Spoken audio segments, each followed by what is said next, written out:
You all right, Elaine? Ooh. Oh, all right then. See you in a bit. Ta for now.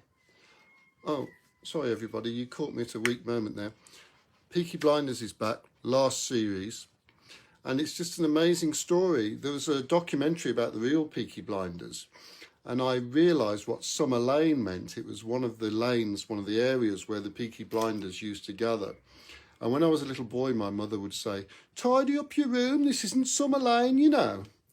And I never knew what she meant. And then one day I went to my friend who'd got recently married, 20 years later. And there on the wall were all these photos of Summer Lane. And I said, "Oh gosh, what's this?" And she said, "Oh, that's where I grew up." And effectively, that was this area of Birmingham that was considered rough, I suppose. I mean, there's nobody more snobbish than the middle class that are above the ones below them, you know. Anyway, we were caravanning in Sandy Bay Caravan Park. And what happened was there was a Birmingham fortnight. The last week in July and the first week in August, all the factories used to close.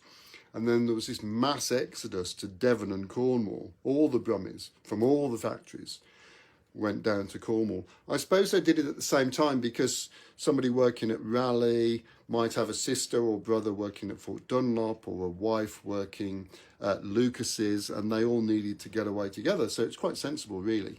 But anyway, poor Devonians, they just had these locusts of Brummies coming down. And I was about 8, and we were in a caravan park, as I say, and this man's dog ran away. And he said, "Yow, come here! Yow, come here!" And I was such a little snob, I remember thinking, gosh, I hope nobody thinks I'm from Birmingham like that coarse man over there.